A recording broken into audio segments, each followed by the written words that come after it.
COVID cases the beginning of a second wave? Is it coming? Yeah, I believe it's coming, as sure as I'm standing here, and I hope to God I'm wrong. For the first time in months, Ontario recorded more than 300 cases today and hinted some regional restrictions could be on the way. Plus, both victims were stabbed, and the incidents occurred in very close proximity to each other. could a killer be stalking Rexdale? Toronto police say it's a possibility after a caretaker at an Etobicoke mosque is murdered just a week after a man is stabbed to death in the same area. And we're in the dark. We don't have any information about what happened exactly that night. we speak exclusively with the family of the woman killed in a boat crash involving Kevin O'Leary and his wife. Their search for answers 1 year later. But first, on a day when the province saw over 300 new COVID-19 cases, a jump of more than 100 from the previous day, the Premier is leaving little doubt he believes we are going into a second wave of the disease. The increase also concerning health officials here in Toronto, where more than a third of the new cases are being reported. Chris Glover is live tonight on King West for us. And Chris, despite the uptick, there are no plans yet to reimpose any restrictions. We remain in stage 3 in every region of the province. Ontario's health minister does call the surge in cases disturbing, but despite the uptick, there have been no changes to the COVID restrictions that are in existence right now. Of course, that could change, and Ontario officials signaling that it certainly could, especially if people don't follow the rules that are already in place. Kids back to school, patios back to life, and today all of us back to a COVID wake-up call. So whether this is the start of the second wave or not, it certainly has our attention and we are dealing with it. 78% of Ontario's 313 new infections coming from Toronto, Peel, and Ottawa. Despite the localized surge, no region is returning to any restrictions, not yet. Well, we don't want to have to move things back a stage, back into stage 2. If we have to, though, we will. Last week, when BC saw 429 cases in 4 days, that provincial government closed nightclubs and restricted late-night alcohol sales. Today in Ontario, some doctors worried about rising infections on social media. Humber River Hospital infectious disease expert Dr. Michael Gardam said with no changes, there would be big trouble by month's end. But after a call with public health units in the 3 problem regions, Premier Ford says no changes. From Ottawa, Toronto, and Peel, all saying the same items, social gatherings, people are letting their guards down. Folks, we can't give up now. Greater personal responsibility is what this infectious disease specialist from Hamilton St. Joe's Hospital is also advocating for. The easy way to discuss it is this is, bars and restaurants, but from the indications from Peel and Toronto Public Health, it really is not. It's private gatherings. Indoor private gatherings are allowed up to 50 people, but officials worry some completely missed the big rule around those. That means you can be in a room with that many people, but if they're not in your social circle, you have to wear a mask if you're going to get close to them. And I think people don't understand that. If people don't start understanding, city officials say this fall will look like this past spring, maybe even worse. That where we go and what happens to us depends enormously on the choices we make. And Dwight, Ontario's health minister says that a plan is being developed, a pandemic plan being developed for the fall. They are certainly expecting that we could see more days like this with a surge in case counts, so they want to be prepared for that when it happens. We don't know very many details about it just yet. One detail, though, that did slip out today is the fact that they are certainly looking at a regional approach, so similar to the way that we got out of those strictest lockdowns, that's probably going to be what will be in the plan for the fall, and the health minister is saying that that plan is expected in the next coming days. And interesting, those patios behind you aren't the reason for this uptick, it looks like, at this point. Thank you for that, Chris. Peel Region has emerged as one of the epicenters of COVID-19 in our province, with the most active per capita cases. Now, as of Friday, there are 517 pending cases in Peel with a population of about 1.5 million. The number is about the same as Toronto, but Toronto has double the population. Brampton specifically seeing the majority of cases. Natalie Collada has more. On the streets of Brampton, you can't tell, but a quick look at a COVID-19 case map, and it's clear the city is seeing an uptake in cases of the virus.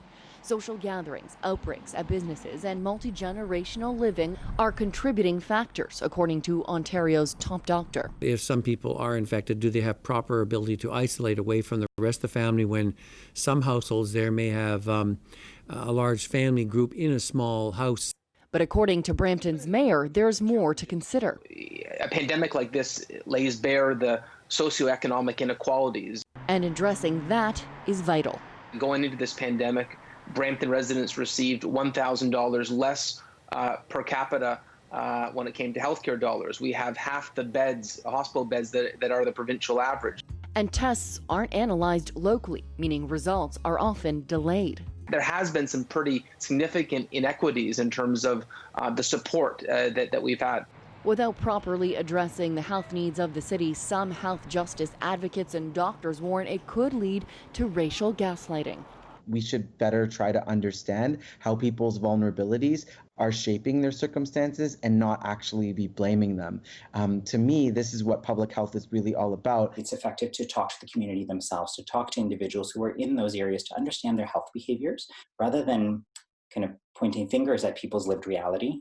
I think it's important to try to understand that and to rework a little bit of what we're doing as a healthcare provider community and a public health community to help meet them where they are and to provide support and safety in that way.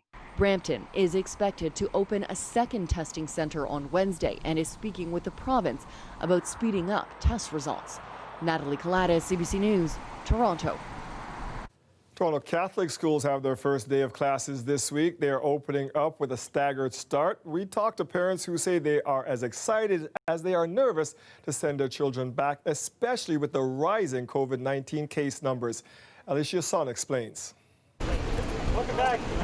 Back to school jitters are to be expected. I'm nervous and excited. And so are back to school blues. Excited? You're not excited? I'd say some things never change, but the start to this school year certainly is different. It's a staggered start for the Toronto Catholic District School Board. At Our Lady of Lourdes downtown, that means 100 kids a day until the total population returns Thursday. Those who chose to come back to class, that is. We have about 75%, 74% who have decided to come back in person. Not every parent really had a choice. You know, I had no choice, so yeah, my wife works, I work, so yeah, unfortunately, yeah, this is it. Adding to the parents' back-to-school jitters, COVID-19 cases have already been confirmed at 2 different schools in Halton region. One at Garth Webb Secondary in Oakville, the other at Brant Hills Public School in Burlington. But hopefully it will be okay. Yeah. Sick Kids released the findings from a school simulation study conducted last month. It found issues throughout the school day. At the start, crowding at the doors, affecting the initial screening process before entry. During school, it was found that kids didn't know what to do with their masks at recess, and younger students required new masks throughout the day. And physical distancing was not possible in most standard classrooms, even with just 12 to 15 students in a room. After school, parents weren't wearing masks during pickup, nor while talking to teachers. Despite all that, and today's COVID infection figure spiking at 313 across the province, the school reopening plan presses on. We have made significant gains that's enabled us to get our kids in school. We've seen over the last week a very orderly restart. We are grateful to everyone for sacrificing, but we have to continue to build momentum to flatten this curve. Because as Dr. Williams said, the risk within our community will be reflective of the risk in our schools. And so I just urge everyone to do their part to ensure our kids could remain in school. The first day of school for the country's largest school board, Toronto District, is tomorrow. Ali Chiasson, CBC News, Toronto. As you just heard Ali mention, many in-person classes begin at the TDSB tomorrow. But for those who opted to learn virtually, there's another delay. Classes were meant to start Thursday. They'll now go ahead next Tuesday. In a letter to parents, the interim director of education wrote, "Between Tuesday of last week and today, we have gone from approximately 66,000 students to more than 72,000 students in the virtual school, resulting in the addition of more than 200 virtual classrooms." She says they postponed to finish the staffing and timetabling process, adding, "I'll know the waiting is not easy, but this additional time will allow us to better prepare for your children's return to school." It's not just what happens in the classroom, it's what comes home again. The rate of new cases in Peel is driving many parents to sign up for online learning. We'll bring you that story a little later in the show. Toronto police are now investigating whether two recent murders in the northwest part of the city are connected. Both victims were stabbed to death and police have yet to make an arrest. Kelda Ewan now with the latest. Both victims were stabbed, and the incidents occurred in very close proximity to each other. The first incident was on September 7th. A body of a homeless man was discovered by a jogger under the Highway 27 bridge just south of Humber College Boulevard. The victim has been identified as Rampreet Singh. We can now tell you that he died as a result of sharp force injuries. Then this past Saturday, September 12th, a man was killed after being stabbed once in the neck outside this mosque at Rexdale and Kipling. The victim, 58-year-old Mohammed Aslim Zafis. He was a volunteer caretaker at the mosque and was at the door making sure people were following COVID-19 guidelines. Police have released this surveillance video of the suspect in the mosque stabbing. The man fled on foot. He is described as 5'6" and 130 pounds. At the mosque today, the doors remained locked, the entrance area taped off. Mohammed Sabri came by anyway. He knew the victim. Very quiet man and very nice man. He's my friend. Halima Mohammed said he always greeted everyone warmly at the entrance. Every day he's there. She had just seen him last Sunday. He was so nice, he was very good. And when you come here, he welcome you so good, you know. Come in, Sister Halima, come in. She was among those praying yesterday at the spot where Zafis was killed, as Imam Ayman Taher comforted congregation members. The Imam was at the mosque that night and had spoken to Zafis moments before the stabbing. And then all of a sudden, we heard that he is on the ground. We rushed outside to find out what happened to him. We found the blood all over the place. Taher says the mosque is now focused first on healing its members. The community is in shock, is in grief, in denial, and we're waiting for the police investigations. It's very traumatizing and it's very painful. Meanwhile, police are asking the public in the area of the two murders to exercise caution. We need people to be aware of their surroundings, especially on that path through the Humber Trail. They are also asking everyone in the public to watch this surveillance video closely and reach out if they have any information. Kelda Yoon, CBC News, Toronto. The sister of the woman killed in last year's boat crash involving Kevin O'Leary and his wife is speaking publicly for the first time.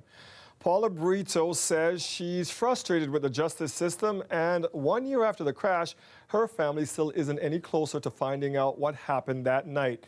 Katie Nicholson has the CBC News exclusive interview. Paula Brito arranges flowers next to a picture of her sister, Susanna. She's the first person that we think of each morning and the last person before we go to sleep. It's been a year since the mother of three and another passenger were killed when the boat they were on was hit by another boat, driven by Linda O'Leary, wife of entrepreneur and former Dragon's Den star Kevin O'Leary. Brito filed a wrongful death suit against the O'Learys, Irv Edwards, who owned the other boat, and Richard Rue, who was behind the wheel. They all declined comment through their lawyers. I feel that there hasn't been any accountability for what happened. Court filings obtained by CBC News reveal the O'Learys, Rue, and Edwards filed separate motions under the Marine Liability Act, denying responsibility for the crash and asking the court to limit damages to $1 million. While those matters are before the court, all the other civil claims are on hold. But that didn't stop the O'Learys from filing a $3 million lawsuit against Rue and Edwards in May. It seeks $1 million for Linda O'Leary for pain and suffering and $2 million for Kevin O'Leary for loss of income. You know, so it's almost like a slap in the wrist for them and a slap in the face for the families. After the crash, Linda O'Leary was charged with careless operation of a vessel under the Canada Shipping Act. Rue was charged with failing to exhibit a navigation light. Those cases are also still in process, and the police and the Crown aren't sharing information with the families. We're in the dark. We don't have any information about what happened exactly that night. And with so much of the legal action stalled in the courts, Brito is losing faith the families will ever get answers. Money talks and the privilege walks. I think this is how we feel. And for now, all they can do is wait and grieve in frustration. Katie Nicholson, CBC News, Toronto. An international team of scientists have revealed the discovery of possible life in the atmosphere of Venus. We'll tell you what they found and its possible implications coming up. I know you must have been reading about that today. Interesting, but we'll have the info a little later. But you have some info for us right now. So many interesting things going on in the atmosphere and in space. Yeah, lots to talk about, including some cooler air making its way towards us. So there's a reason I'm actually starting off with the morning temperatures from this morning. Having a look at these, this was at 7 a.m. this morning. If you thought it felt a little cool, I want you to know that tomorrow morning's temperatures are going to be not quite, but close to half what these numbers were like. And I'm not trying to shock you, but there's a point to this. You know, we've got a lot of kids that are back in school, and not only back in school, but trying to get as much time outdoors as they can and getting frequent breaks out there. So we want them to be prepared. Lots of layers. They're going to need some jackets tomorrow morning because it is going to be cooler. Our current temperatures, they look like this. We've got mid-teens out there. 15 degrees right now in Toronto, slightly milder. St. Catherine's at 16 at the moment. High pressure building in, clearing these skies out, and that's why we're going to see some cooler readings. Maybe not so much right around the northern shore of Lake Ontario, but you get north of the 401, especially north of the 407, and that's when you're going to find things really getting cooler. It's hard to see here, but see a little bit of this cloud cover here? That's actually some of the smoke from the fires from out west making their way towards us. So we'll be seeing the frost advisories here to the north, those cooler temperatures coming in. For the city, it's going to be 7 degrees tonight, milder tomorrow afternoon. Just be prepared tomorrow morning and get those plants covered up as well, not just the kids. Yeah, I love it how you say, you know what, not to shock you after you just shocked us. Thanks, Colette. Just preparing you, that's all, Dwayne. We appreciate you. Thank you. You're welcome. The weather is brought to you by Trane, the most reliable heating and cooling brand. We test, so it runs. It's hard to stop a train. Out with the old and in with the new at Nathan Phillips Square this morning. The iconic Toronto sign getting a much-needed facelift today. The old sign was meant to be a temporary structure to mark the 2015 Pan Am Games, but it was so popular, we kept it. After years of wear and tear, it's needed a replacement. The new sign will be more durable, waterproof, and have extra lighting features. According to Destination Toronto, the Toronto sign is one of the top 3 most visited attractions in the city. A scientific paper published today has astronomers buzzing about Venus. The article in Nature Astronomy says they've detected what they call a chemical signature in the planet's atmosphere. And as Aaron Salzman tells us, that chemical signature may be associated with life. Venus, Earth's sister planet, similar in size and mass, and now the stunning suggestion it might possibly be similar in another way as well. This is just astonishing, out of the blue, completely crazy.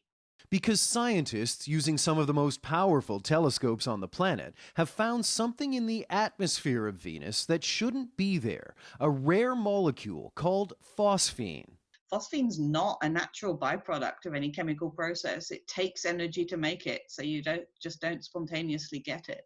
On Earth, phosphine is produced in only two ways: industrially for use in things like pesticides, or by tiny organisms known as anaerobes that can live in oxygen-free environments.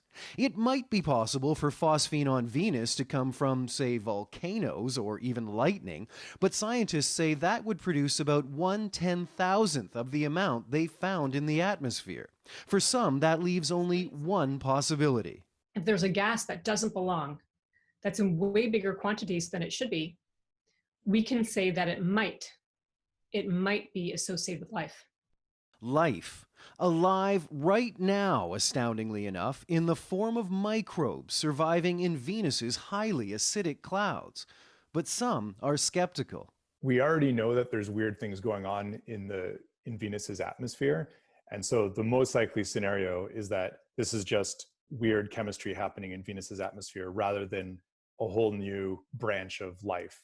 And yet, it's exactly the kind of finding that I would expect to be the first sign of an extraterrestrial biosphere on another planet.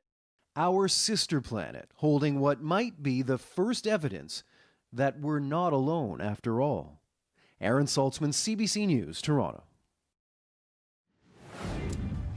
It is a hockey team that is different than the rest. Not only was it created by a Canadian professional hockey player, but the team is made up entirely of Black, Indigenous, and kids of color. How's everyone doing today? I'm overwhelmed with excitement to be coaching you and all minority team. I mean, I didn't think something like this would ever happen. We will introduce you to the team and why they think it's so important coming up.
More than 100 youth hockey teams competed in a tournament across the city over the weekend.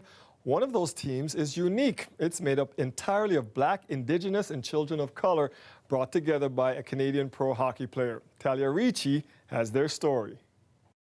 I'm feeling great. I'm feeling good. Yeah. It's just because we have lots of kids. These young hockey players are going into games with confidence and a pretty skilled coach who says this moment is a dream come true for him. I'm kind of speechless to be able to kind of provide this for the kids. We got Black and brown kids, Asian kids, Indigenous kids, and it's an all-minority team. So I'm overwhelmed with emotion, and I'm super excited to be able to give these kids this opportunity. The costs were covered for the team to play in the citywide tournament. Jerseys were made just for them, but the team spirit was always present. I always say I think that hockey's got the most potential out of any sport, and it's because we have so many untapped spaces that we haven't touched. And I think just making the game a little more urban, a little more cool, and more diverse and inclusive is going to go a long way in doing that. Of course, this is all a part of Akeem's foundation called Time to Dream, which aims to make all youth sports, including hockey, more diverse, inclusive, and accessible, something that others in the hockey world say is needed right now. It's really important that he's utilizing his platform to increase exposure on what seemingly was hidden, right, in the hockey world, that there aren't a lot of kids of color. There aren't a lot of minority kids who are getting a chance to play hockey. You know, growing up, I maybe would see PK Subban or like Akeem, but never this many ethnic minorities, especially on one team. Like, I didn't think that was ever possible. So it's amazing for them. The kids are amazing. They're brave for doing this. This cause hits close to home for Aliou, who has been vocal about the racial abuse he suffered in his hockey career. Now he hopes to use his platform to provoke change for the next generation of players. I'm hoping I can give them the tools, and our team here collectively can give them the tools to be successful in hockey, but not just hockey, in life in general. Can't wait to go to an NHL and live my dream. On three. Time 2, 3! Let's go. We're going to win this tournament, right? Yeah! Talia Ricci, CBC News, Toronto. Keep following that dream, kid. As the city prepares for a possible second wave of the pandemic, Toronto Fire Chief Matthew Pegg is resuming his full-time role as the city's COVID-19 incident commander. This positions me to come back. We're prepared to transition back into response if that becomes necessary. And of course, we'll continue with all of the resurgence planning. We speak to Chief Pegg on how the city is preparing, coming up after the break.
On its own to legislate such places closed is questionable.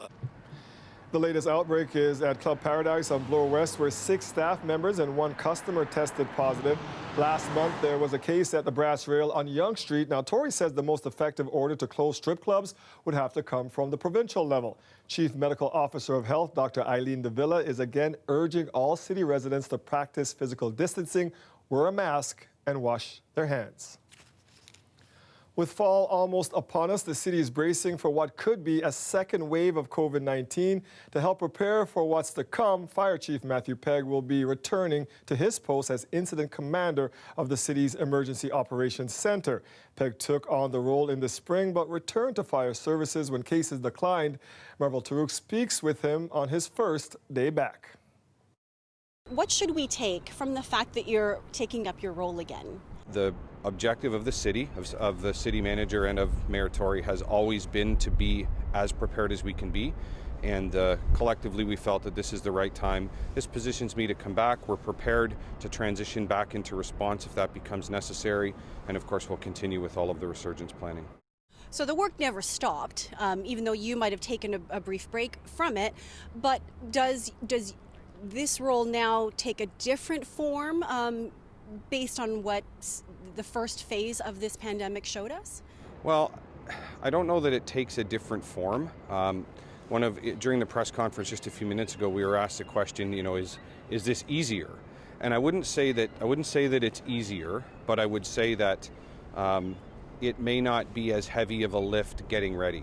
So when this first happened, of course, it's all brand new. We were reacting to a very rapidly evolving situation, dealing with a virus that we knew, the medical science community knew virtually nothing about. So of course, today, science knows a little bit more about corona than we did about COVID-19. And from a city perspective, our processes, we have a number of very robust processes that are now in place, so we don't have to go and build from scratch. So things like personal protective equipment management, we have a robust PPE management process in place. And that's just one example that where before we had to go and manage and build all of that from scratch, we don't have to do that today. The question a lot of people, I think, are concerned with, though, is watching these numbers creep up, and by all public health measures, it's a concern. Is there anything that you and the team learned from the first wave that now informs what your priorities have to be in a potential second wave? Yeah, for sure. Not only did we learn through what we, the road we've walked already through the shutdown and now the restart, we're learning every day. And one of the advantages of having Toronto Public Health and Dr. Davila so closely connected to this and providing us the direct advice is not only are we continuing to learn from a planning process, but we're continuing to learn directly with respect to what's having the greatest impact and what has the greatest effect. And Dr. Davila said today, we now know scientifically there are a couple of very simple things that are making a very big difference. Wash your hands, protect your distance, wear a mask. Those 3 things are doing as much to control the spread of COVID-19 as anything else. So we are learning as we go.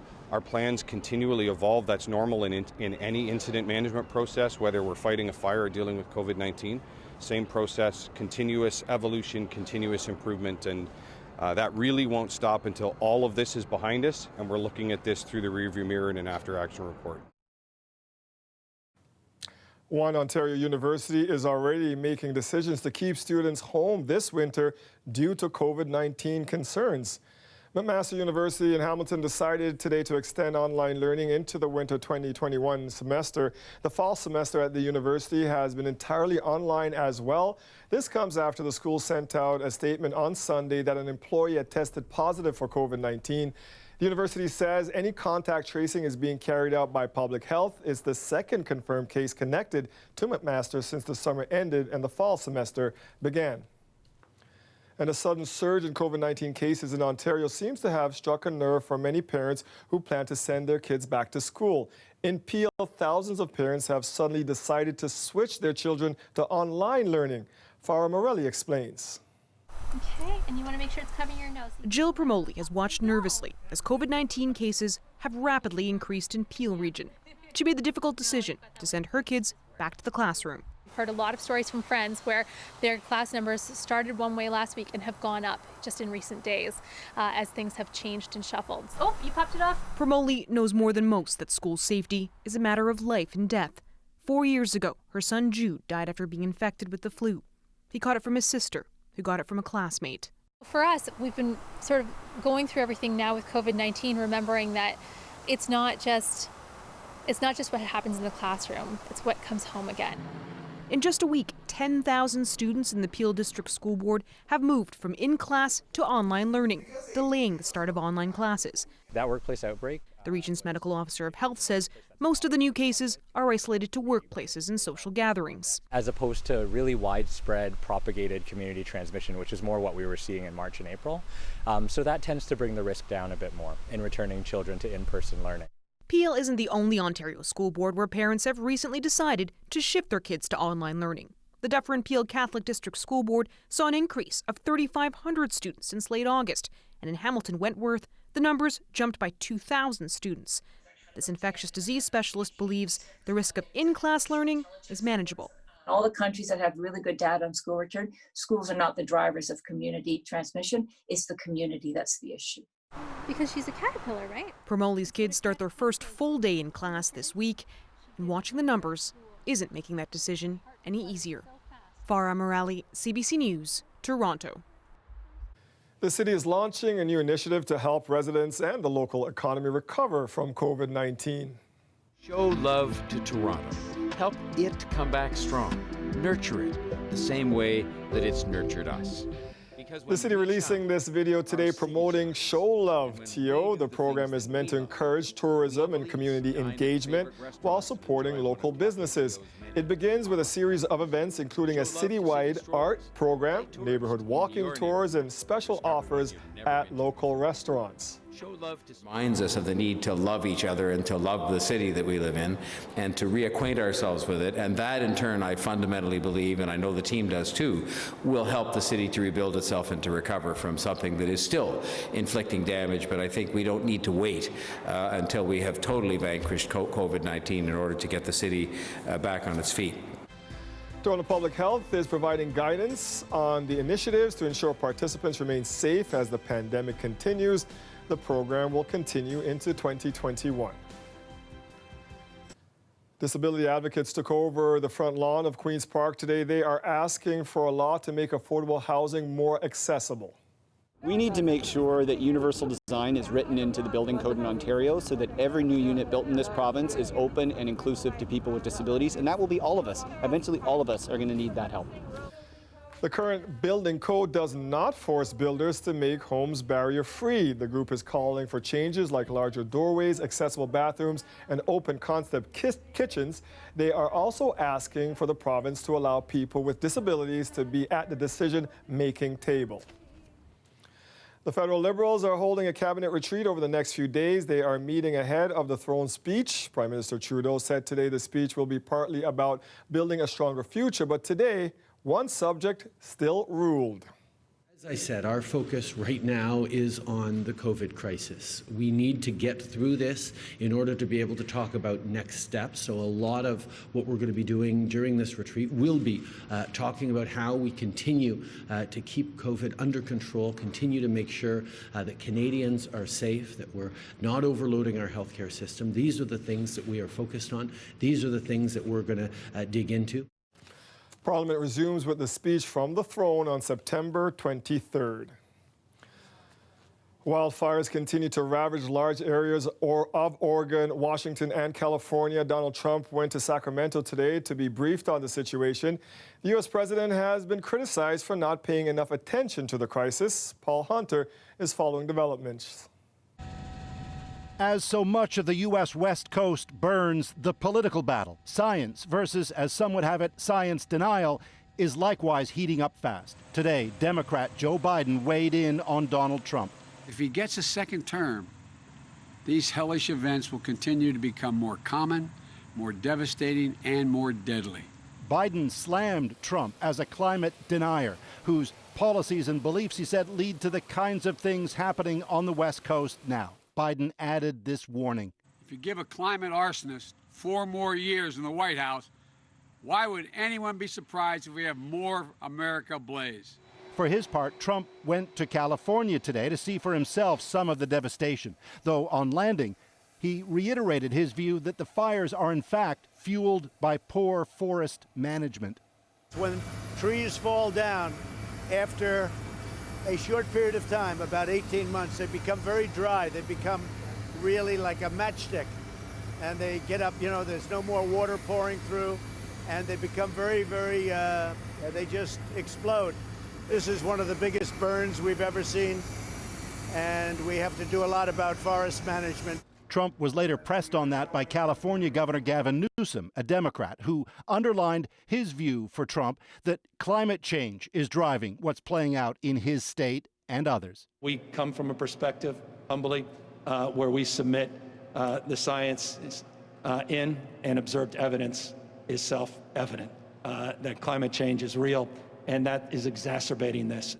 Trump agreed that he understands some people may have an opinion different from his own on this.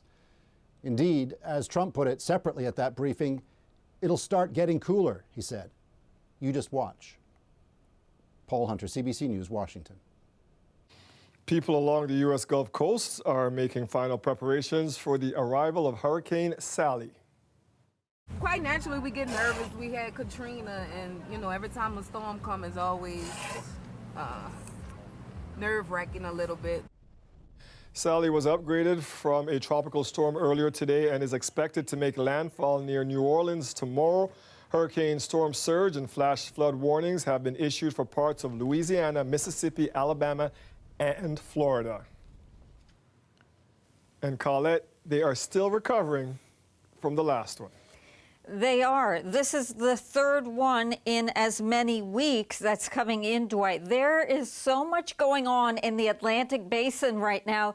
It's hard to know which statistic to throw out at you. And we are only about halfway through the season, through the hurricane season for the Atlantic Basin. And we're basically out of names. We have one left, and that is Wilfred. And then we have to go to the Greek alphabet. That is only happened one other time in our recorded history, and that was back in 2005, and that was the year of Katrina. And speaking of Katrina, here we are. We've got Hurricane Sally, 15-year anniversary of Katrina, and this is going where? But very similar, the trajectory, as it is coming in very close to New Orleans. Yes, it is a Category 2 at this point. We've got wind speeds here of 160 kilometers per hour, but almost more importantly with this particular hurricane are the movement with it. It is moving so slowly, west-northwest at about 10 kilometers an hour. Why is that so important? Because it means it's going to be taking its time, and that allows extra time, not just for the rain that will be falling and the thunderstorms and the tornadic activity, the potential with that, but it is the storm surge, and that is always such a problem along here, along the Gulf Coast. What we have here with basically a very shallow continental shelf, and so the storm surge, that wall of water, is a huge problem through here. So with this moving very, very slowly, there's likely going to be at least a couple of what they'll be seeing here in terms of what's going to be going on with the cycles they'll be having with the tides coming through.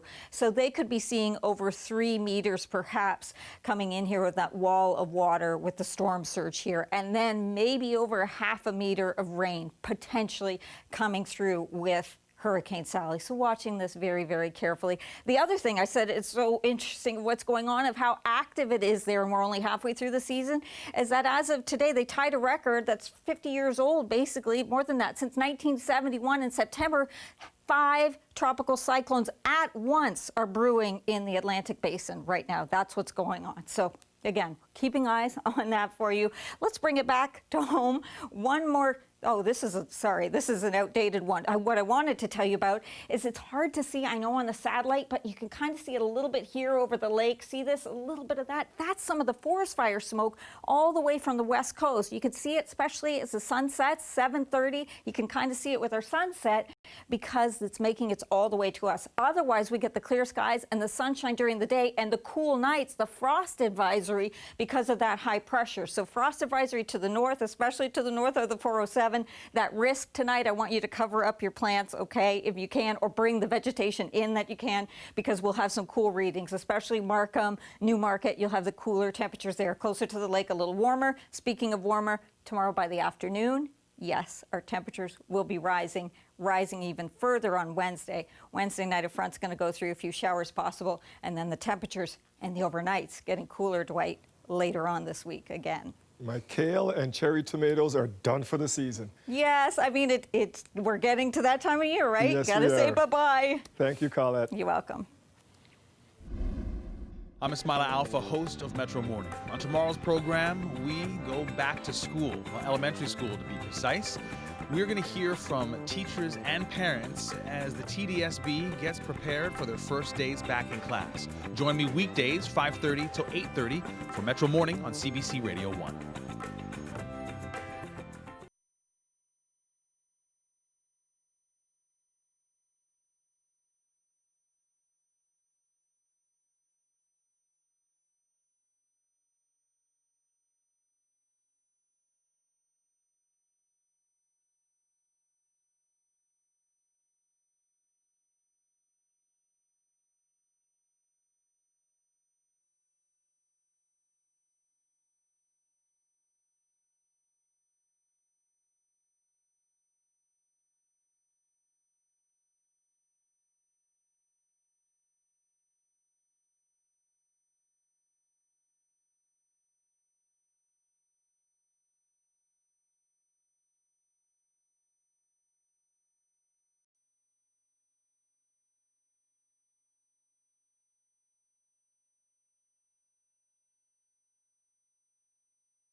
It is day 5 of the Toronto International Film Festival.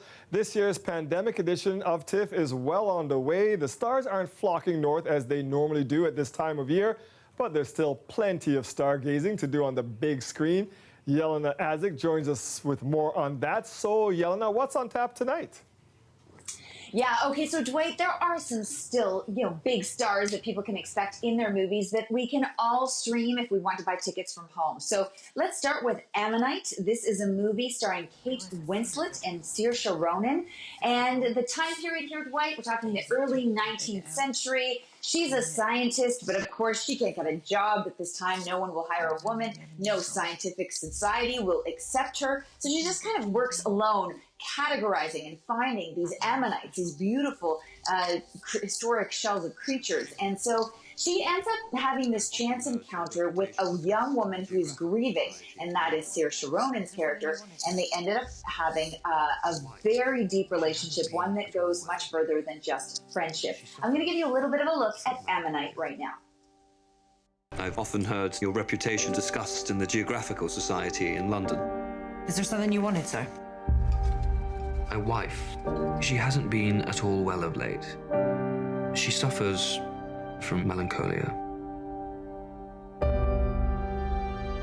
I want her to walk the shoreline with you, learn from you.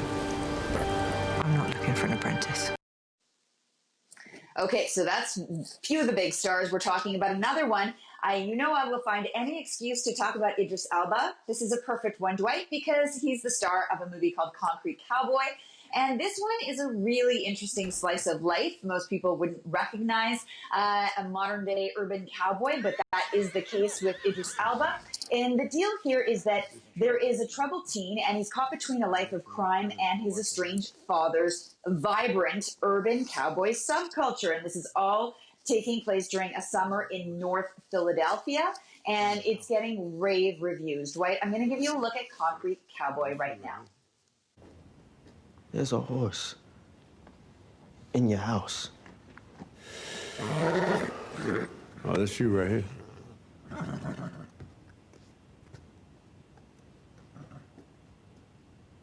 I ain't staying here. All right. Well, I'm gonna hit it though. Once you step out, that door stays locked till morning.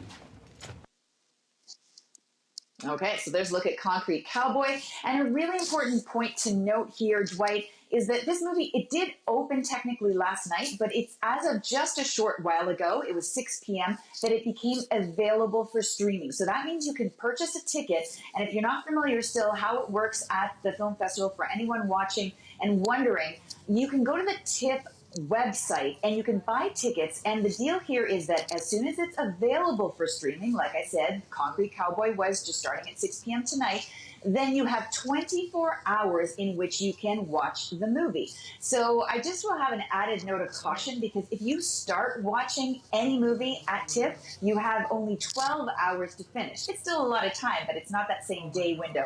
So just be sure that when you're ready to start, you're pretty much going to make it all the way through. And they do that just so that they'll try to encourage a similar experience that you might have in the cinema, which means that you're not going to likely stop. And you'll just watch the whole thing and have that full, rich experience. It does make sense, Yelena. Thank you. Talk with you soon. It was a bit cooler today, but the sun was shining. Will we squeeze out that last bit of summer heat this week? Colette will join us with the latest forecast after the break. Stay with us. We are coming right back.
Listen to this. She was born 2 years before the Titanic went down, and Arizona wasn't even a state yet. Yesterday was the 110th birthday for Toronto resident Marjorie Douglas, and we captured her very special day. Heard of the unsinkable Molly Brown? Well, I think we've got the indestructible Marjorie Douglas. Those who couldn't make it sent written greetings, including the Prime Minister and our mayor.